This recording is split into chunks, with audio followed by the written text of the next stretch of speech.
大家好，欢迎收看这期的公子访谈。非常难得能够邀请两位台湾的朋友，这一次在美国华盛顿相见。之前我们在台湾都已经很熟悉了。那之前我在台湾参加这个台湾大选的观选团的邀请者，就是李友谈教授，来自政治大学。是，他是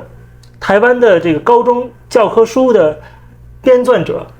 我只记得您曾经还送过一本是高中政治的公民课的教材，是非常厉害。那另外一位呢就不用更多介绍了，比我有名的多了啊，台湾的百万级的大 V， 网红八炯。Hello。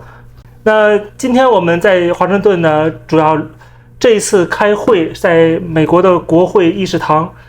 重点的这个题目就是未来的中国。那这个未来中国，为什么台湾的朋友关心呢？需要关心呢？就是因为跟台湾的命运息息相关。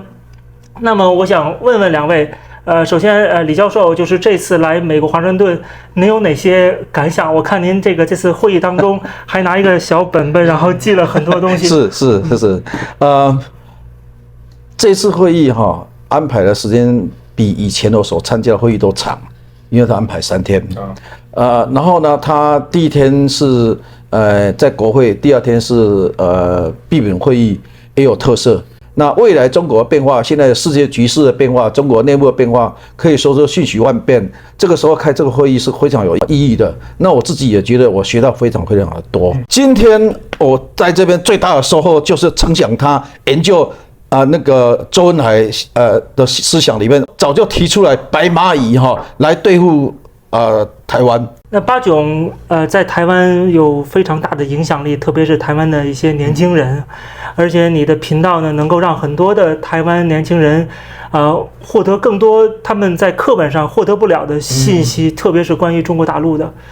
因为台湾大家都知道面临一个巨大的一个威胁或者挑战，那你这样的这种让大家能够知道对岸的威胁，起到了很大的一个作用。那这次你来美国华盛顿，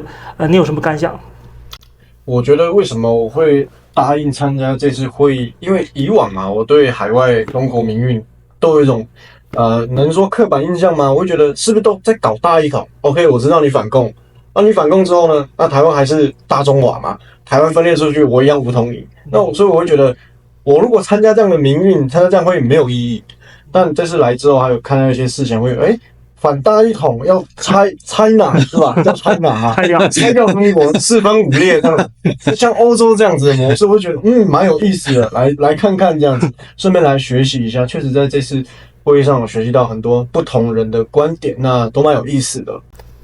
其实我觉得就是把中国分裂也好，或者是未来就是说要实现所谓的民主的共和的联邦的大一统，不管哪个方式，前提条件是人民要同意的，必须是要尊重一个自由民主的最基本的概念。还有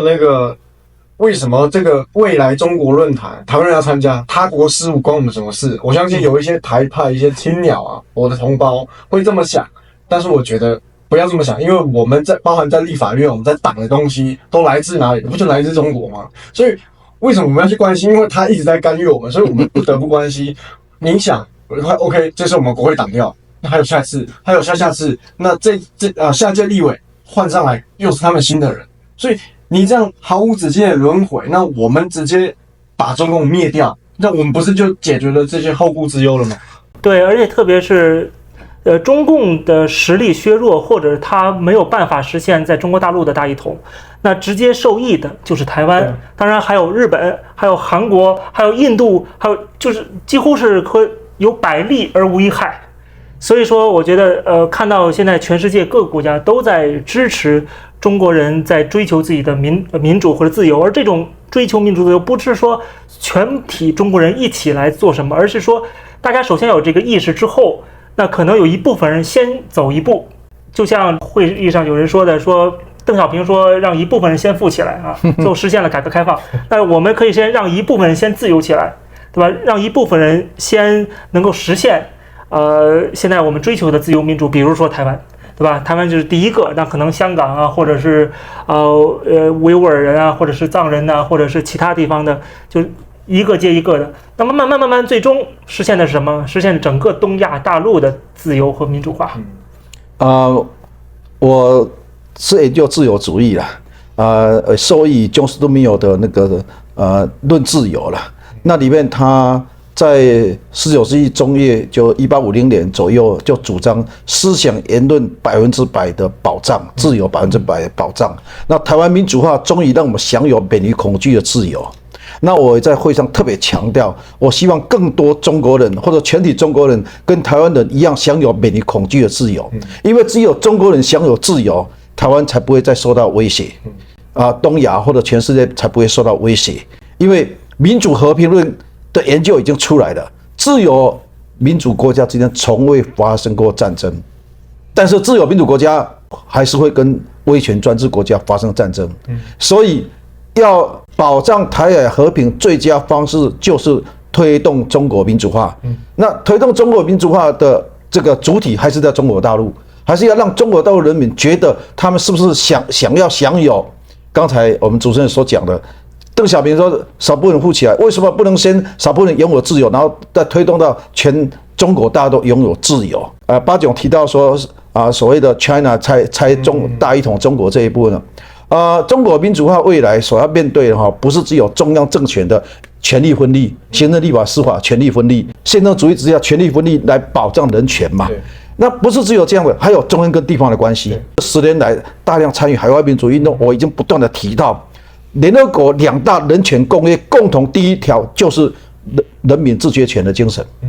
那自决权在第一次世界大战的时候确立了4大自由，其中的是免于恐惧，都是2次大战打下的核心价值啊。那自决部分在第一次世界大战的时候是民主自决，可是第2次世界大战以后，联合国的2大国际人权公约共同第一条是 peoples， 也就是说这个自决权是民族跟住民都拥有，所以未来中国的民主化一定是既要尊重自治，也要尊重自觉，才能够形成一个团结的这个人民。因为国家是手段，个人是目的，统独都不是核心的最终价值关怀。关怀是所有人都享有免于恐惧的自由，也就主权保障、维护人权。这个是我们共同来跟海外民主运动交流过程中，越来越多我们也感觉出来。所以巴炯这次才出来，以前气氛不是这样子啊！这次你看看，大家认为台湾独立是理所当然，对，都支持我们赖清德总统所提出来的中华民国也好，中华民国台湾也好，台湾也好，都是主权独立国家啊。所以我们推动的不是说台湾独立，不是，是让全世界共同面对2758号决议，让台湾有尊严的拥有联合国的席次，因为这个联合国应该保障所有人权嘛。对，好，而这个另外呢，就是让台湾呢加入其他国际组织。更重要的是，美国哪一天他应该是寻求跟台湾建交，因为中共同时跟南北韩建交，为什么美国不能跟同时两边的国家建交？既然两边互不隶属嘛，我们并没有说美国不要跟中国建交，我们并不是说中华民国在取代原来中华人民共和国的席次嘛。但是台湾2300万人的权益应该获得保障嘛。这是这一次我们有很大的收获，我们将这个观点都提出来讨论的。您的这个理论，我觉得现在越来越被大多数人所接受，特别是您看到以前海外这些华人或者是民主人士都在支持大一统，然后反对台湾独立，是吧？但是现在您看到这个趋势已经变化很快了，很多人接受这套理论，因为你不接受这套理论，你没有办法在国际上立足。没错，你既然生活在一个自由民主国家，你就必须要尊重自由民主。但是如果你固守大一统，你的意思是什么？意思是你反对自由民主吗？所以说这里边会出现这种差异，所以现在整个趋势已经看得很明显了。那现在接下来就问题就是说如何做到，对吧？那巴炯作为90后，其实我们年龄差距挺大的，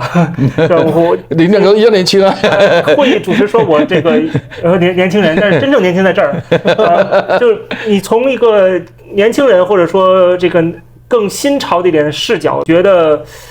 中共会是如何垮台，或者是海外包括台湾如何推动这样的一个历史进程？你觉得有什么好的点子？哇，我只能说啊，面对这种独裁的政权，还有尤其是这个习近平一个人，真的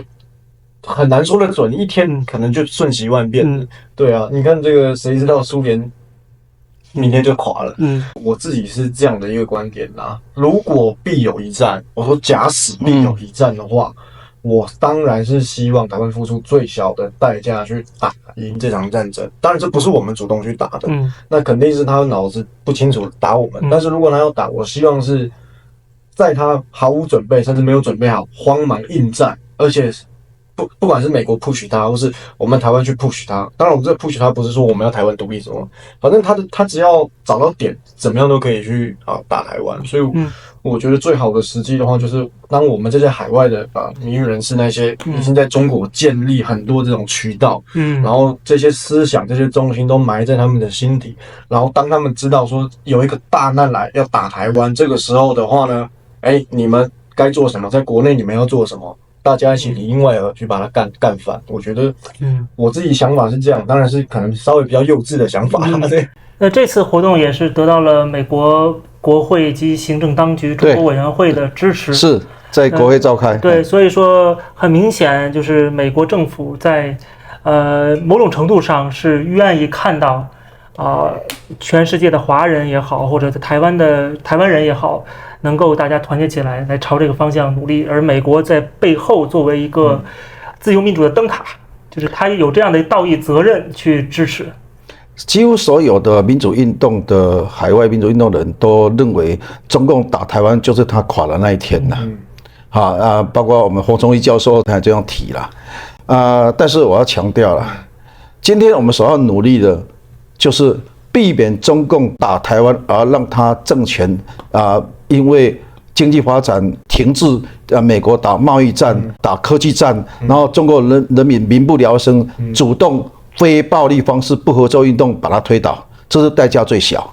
否则打仗本身不是只有台湾人民的损失伤害，中国人民也是大量伤害。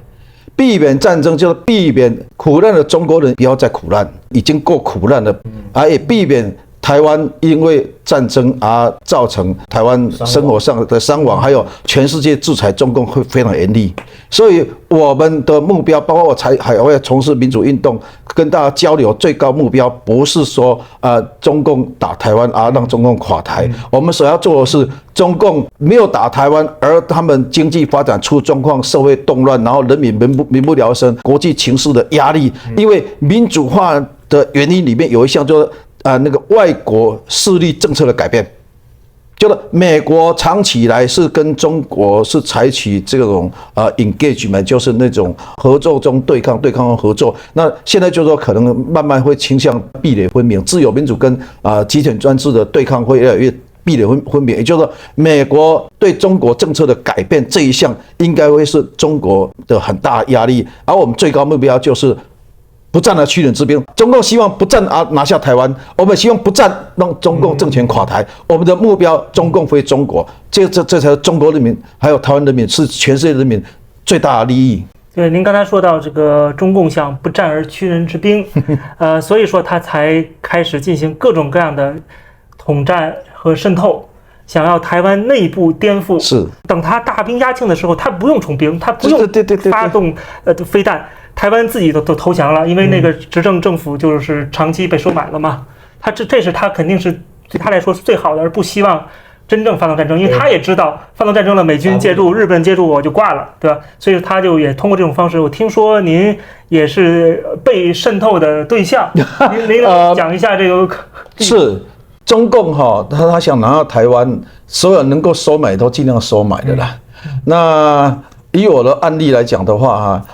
有一次我去中国大陆某一省，我的那个朋友，就是接待我的朋友，跟我讲说，他可以成立了公司，然后让一半股份给我，但是我不用花钱的。另外有一次我到另外的省，他们接待我说，这块地可以让我找亲友过来经营。所以我觉得他们对所有能够拉拢的部分，他都尽量拉拢了。所以如果台湾有很多人被拉拢，我都不觉得惊讶了。所以我这一次来的时候在台湾，比如说曹董他们推动这个抗共反共嘛，有些人谈到说，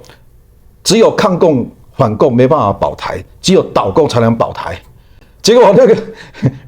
袁弓夷跑到台湾来告诉我说，要灭共。那我说，灭共就回到蒋介石当时本来就要消灭共匪啊。那所以不管是要抗共、倒共、反共、灭共，我这次来又提出一个想法，一定要直共，因为我发觉说。我们对，包括我自己在内，我参加这么多海外民主运动，我认识这么多的中国大陆的朋友，结果我自己都还不了解中国，所以我觉得不管要反共、抗共、倒共、灭共，大前提就要先知共，了解共产党，而只有我们这样做，才能够对抗什么投共跟灭共的。也就是说，中共就是希望渗透像白蚂蚁一样，他拿下香港以前已经是渗透得很彻底了，所以香港才会一下就被他拿下来。他们的白蚂蚁政策就是那一棵树看起来外表看着好好的，但一推就倒。如果中共他对台湾也是这样，如果被他渗透很厉害，那他要攻打台湾的时候，台湾自己内部就动乱，马上就被他拿走。所以我们要知道，白蚂蚁最难防治，白蚂蚁比一般的蚂蚁、比一般的苍蝇、一般的蟑螂、老鼠更加难防。所以这一次我来这边获得一个非常重要的一个心得，就是我要这边特别提醒全体国人，特别注意到去发现到底我们台湾哪些周围已经白蚂蚁被它蛀掉了，大家去防范它，大家注意它，把它截取出来。教授，不好意思，那个像你讲的我都非常认同，但是你刚刚讲的要找到那个白蚂蚁，就是很多这个小草那一派会觉得这个行为是猎物啊，因为确实在 Threads 上面很多。不包含，我觉得很多也是中共的假账号，当然也有一部分是真的台湾人，他是小草，会在反而过来说，这个我们去揭露白蚂蚁这个东西，全部都是猎物，全部都是麦卡锡，就我确实也觉得蛮困扰的，有什么好的破解方法吗？2011年3月11号见到尊者以后，我获得一个非常大的启发啦，真相可以战胜一切了。我们可以利用中共所有他所用的手段。包括他的人脸辨识器，因为海外我认识的朋友林生亮他们已经用这种方式在做那个所谓的那个恶人榜啊，然后我们也有一些朋友也应用中共所对台湾的统战，把它统战回去，但是我们一定要真善美对付假丑恶，所以台湾只要真相，我们绝对不能去讲假话，我们绝对也不能去污蔑别人，但是如果是真实的，就像恶人榜，我的朋友，我去看他们，如果说他们发现有人受害，觉得有人举发说这个人是中共的恶人，也就是说，比如说他在监狱里面去欺负罪犯。那个良心犯那个政治犯，或者是说那个法官乱判，警察乱来，那他就去把肉搜出来，然后把它公布成他的恶人，但他不是随便公布，他一定要核实，至少要有2个人同时受到这个害，然后才慢慢去确定他是恶人。如果我们没有去冤枉别人，我们不怕他论我们怎么样，因为不能因为他这样讲我们就退却，但是我们也要真实面对假丑恶。民主政治维护保障100%言论自由，但是我们不允许假账号、假的这个讯息来侵扰台湾，来认知战攻击台湾。所以去年5月我就到美国拉斯维加斯参加一个中共的洗脑的那个会议，就是洗脑研究的会议。我们出版一本书，台湾有出版叫《洗脑》的那本书今年刚出版。那本书里面非常的多的学者，包括那个余茂春那个吴国光当然也包括我自己也有写文章，里面揭发中共洗脑。1950年美国的学者就已经发现用洗脑2个字来看待中共的这种统战，所以台湾的这些如果有这种白蚂蚁或什么的话，我觉得我们不能怕他有人这样讲，我们就退却。真正的白蚂蚁，我们就要揭发它然后但是用真相，我们要核实对待这种假丑恶。89，你接触这些台湾年轻人，你觉得他们哪些看到的就是被中共渗透的一些案例，或者说你觉得让你非常焦虑或者是担忧的地方？焦虑的，我觉得就是越来越多人他们会所谓的反串，就是反而会去装台派的或是民进党的支持者去闹，这个蛮严重的。就是然后可能如果我今天是比较中立的，也不能说中立，就是比较摇摆的或是说我觉得民进党还不错，可以试试看。但我看到网络上这么多极端的台派，但说不定不是这个在 Threads 上面，在 IG 上面非常多这种状况，我觉得好难防，因为现在他们中共会去养账号，他们养账号大概最近找到好多养2-3个月，就一开始就是一个头贴，然后可能也是偷网图的嘛，也是发那个生活啊，今天去哪里好开心，然后甚至还会说啊，我觉得民进党还不错啊，我台湾哪里美食好好吃，然后等到一个关键点又出来又变了，啊，民进党好让我好失望啊，怎么样啊，我们要猎巫啊，这个最近吴康仁的事件在我们台湾也是蛮红啊，好多人在出征，我发现有一些都是假账号，去假装我们台派说，所有去中国发展的艺人都得死，都该死。像我也是台派，但我就不会讲这种话，是吧？我的立场也不见得说去中国做生意的人都是舔共，都该死。他有一点反反间谍的味道了。对，这个我觉得我现在无解，我不知道该怎么面对。中共一定无所不用其极啦。那就学术理论里面来讲，我研究民主化过程中，汉丁顿他们的著作里面早就有这样一句话：极左极右只是一线之隔啊。所以呢，红色的跟极独的势力很容易，极独很容易，有些是被利用，有些是中共特地假装成绿色的来反串，来破坏团结。所以这一部分我们台湾，我今天也在会场上有提到嘛，我们要成立一个资共中心，因为早期台湾在戒严时期、蒋介石时期，反而匪行研究很彻底。民进党执政以后，因为有些人他觉得那是其他国家的事情，他不管了。好，然后呢，这个蓝营的他们可能有些人他就包括一些将军呢，很多人认为他们已经投共了或者灭共，但是对中共的了解，我19年以前每一年平均去中国大概3-4次，07到19，然后我现在海外民主运动一年平均参加3-4次，平常时期又有多少的机会，包括我们那个官选团，就是我一天到晚接触多少，我都觉得这次来这边我还有中共还有这么多地方我不了解了，所以我们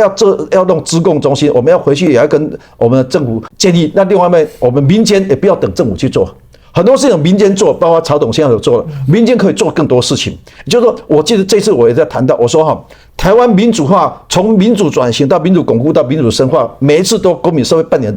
举足轻重的角色。民主转型就是让台湾的国会全面改选，那一次那个野百合学运。那民主巩固就是2014那次太阳花学运。这次民主深化就是那个白纸运动。那我说行政、立法、司法三权。那任何权利都可能腐化滥用，所以三权互相节制之外，还有媒体权、第四权去节制。那媒体有可能滥用因为是那大老板掌握媒体所以我们会有第五权的公民社会，包括2位都是自媒体。那自媒体不可能独大因为它很多这只是提供选项而已来对抗前面的所谓的4权。所以公民社会在台湾现在发展很成熟，我们也希望中国大陆尽快，不管在海外民意或者中国大陆都发展公民社会。更重要的是，我们用公民社会结合国际的公民社会。我们要台湾的公民社会、海外的民主运动的公民社会，要跟国际的公民社会互相结合。美国的政治的最大的来源就在于社团组织，这是 Tocqueville 在18世纪以来访问美国就已经看到美国民主政的特色，所以美国很强大，都强大在这里中共那种由上而下一条边控制的，他那个看似很强大，也是很脆弱了。那我们要发挥民主的强项看起来是多元，然后吵吵闹闹容易被分化，事实上可能最团结。也就是台湾面对中共，我们不可能说我们不要自由，但是我们因为太自由，所以中共用我们的自由来破坏我们的自由，用我们的民主来破坏我们的民主，所以我们一方面要维持我们的自由民主，我们要做民主的防卫，但更重要的是我们要发挥由下而上的力量。然后这个我刚才强调真相，因为真金不怕火炼。那我永远认为真相第一。我在会场我也都不断的强调，我们可以应用中共所有手段，包括那个他们2人绑这些，但是我们一定不能落入跟中共一样，变成跟他们一样都是做假的东西，因为那个是中共干的事情。对，所以台湾有那个什么事实核查中心，对包括黑熊学院，他们也在做类似的这种辟谣的这些教学什么，其实都是这个一个公民社会的反应。而且我在美国参加过几次，就是一些基金会办的，就支持一些智库，对去大家都集结起来，在宣传如何的去推广自由民主的这种理念，然后特别是这种自由主义的理念。这些基金会背后都是一些大老板、大财团，包括我之前参加那个活动，其实背后就是那个全球最大的直营公司，叫什么名字来的？安利吧？安利，对，安利集团作为这个他的家族就是因为他们支持这种自由主义的理念，然后他们的家族就会拿出他们基金会的一部分资金去支持几十个、上百个这样的智库和这个民间团体，然后就可以召开这样的一个活动。对，我在纽约，他们之前在迈阿密、在拉斯维加斯都办了各种各样的活动，每年都有。台湾其实在这方面还有点有待挖掘，就是一些企业家有自己的基金会，或者他们其实在如果更加关注一下印太战略，更加关注一下中国威胁，可能会拨出一部分资金来帮助台湾的公民社会去抗衡中共的这种渗透或统战，我觉得会更好一点。我觉得你讲的非常好了。我们在这次讨论里面，他们有讨论到资金很重要啊。对，那台湾曹董站出来以后，我们希望更多曹董了。那海外你看袁弓夷他一个香港出来，他的反共那个决心多么强烈，然后那个理念多么清楚。然后我们的安娜这次办这个研讨会，如果没有一笔资金，也没办法处理了。所以我们不只希望台湾的人拿钱，那个企业家来支持捍卫台湾的民主，然后自己帮助中国民主化。我只强调说我们帮助，就推动民主化的主力还是中国。对，然后我们只能说你们要做什么，我们尽量帮助，我们提供台湾的民主经验给你们。然后呢，这个海外民主运动，我认为说中国大陆既然很多人论出来，那这边很多人要去做出成果，那我希望更多中国人来支持海外的民主运动、公民社会。这个时候是最重要的时期，因为我们要看到人家美国就是这样子，那个成长空间就是因为很多人他们很容易懂然后公民社会很强，然后要做很多有意义的事情。那我们去学习人家的这个部分，我们要看到我们中国传统太多都花在家族，或者说最多的公庙，或者捐给宗教。那我们应该有公民意识，要从事这种公民社会运动相关的，因为是这种最大的事情。包括我刚才讲嘛，我说我希望更多人拥有免于恐惧的自由啊。请问有人跟我讲说我们要利他，我想一想，我这样也是搞不好是最大的利他。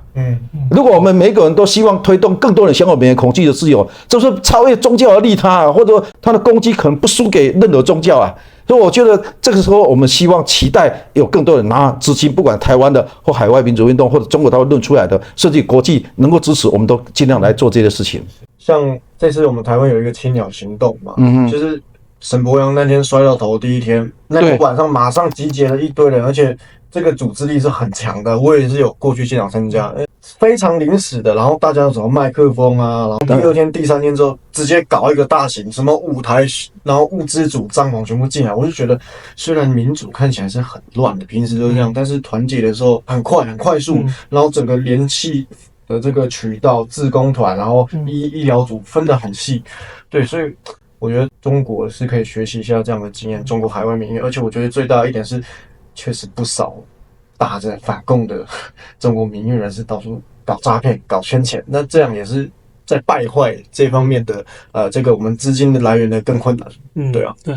好，我觉得这个台湾是一个标杆嘛，捍卫台湾或者支持台湾，其实就是支持自己。